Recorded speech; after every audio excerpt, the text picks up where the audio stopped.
Kıymetli kardeşlerim, bu gece Miraç kandilini idrak ediyoruz. Rabbim Celle Celaluhu hayırlara vesile eylesin. Öncelikle Miraç kandilinin Peygamber Efendimiz sallallahu aleyhi ve sellemin İsra ve Miraç yolculuğunun çok önemli bir zaman diliminde gerçekleştiğini bilmemiz gerekir. Bunlardan en önemlisi ve en değerlisi, en kıymetlisi 5 vakit namazın farz oluşu Miraç'la birliktedir.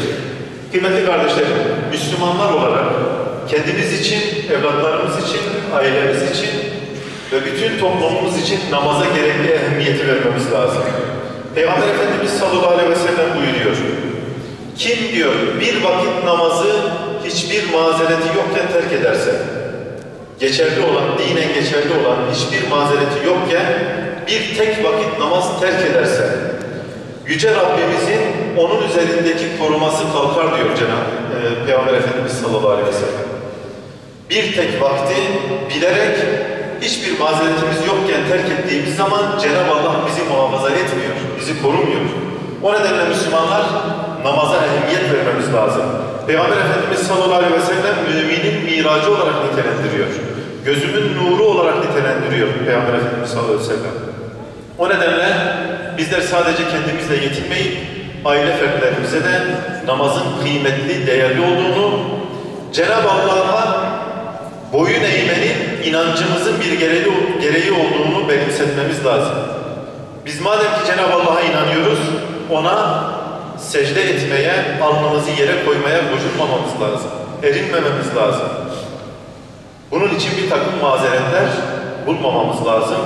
Namaz bizim için en kıymetli emirdir. Allah'ın bizlere emretmiş olduğu en kıymetli emirdir. Efendimiz sallallahu aleyhi ve sellem işte Miraç ile birlikte bize 5 vakit namazı getirdi. Rabbimizin bir hediyesi, bir emri olarak. İkinci husus kıymetli kardeşlerim, Bakara suresinin son 2 ayet kelimesi Miraç gecesi nazil oldu. Peygamber Efendimiz sallallahu aleyhi ve sellem onu bizlere anlattı, okudu. Âmenâ Rasûlü diye başlayan 2 tane ayet-i kerime.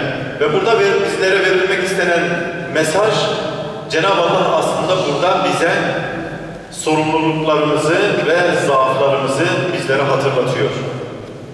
Bu hayatta bir takım sorumluluklarımız var, bir takım zaaflarımız var ve aslında bütün her şey bunlar üzerinden bizim imtihanımız.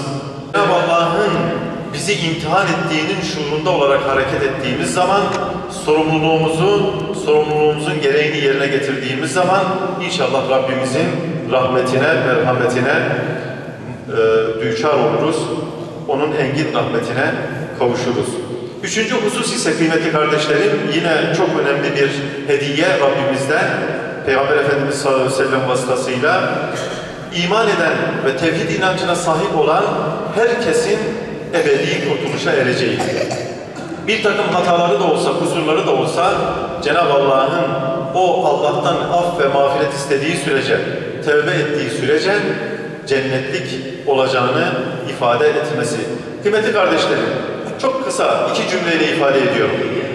Cenab-ı Allah'ın cennetine koyduğu gruplar içerisinde, müminler içerisinde bir grup ibadete düşkün olan, Cenab-ı Allah'ın emir ve yasaklarına azami derecede dikkat eden, gayret gösteren bir kitledir ki onları Kur'an-ı Kerim'de farklı şekillerde Rabbimiz cennetlik olarak nitelendiriyor. Bir ikinci grup da vardır ki hata işlemiştir, kusur işlemiştir, günah işlemiştir ama Rabbine samimi bir şekilde dönüş yapmıştır, tövbe istiğfarda bulunmuştur. Cenab-ı Allah Kur'an-ı Kerim'de onları da cennetlik olarak nitelendiriyor.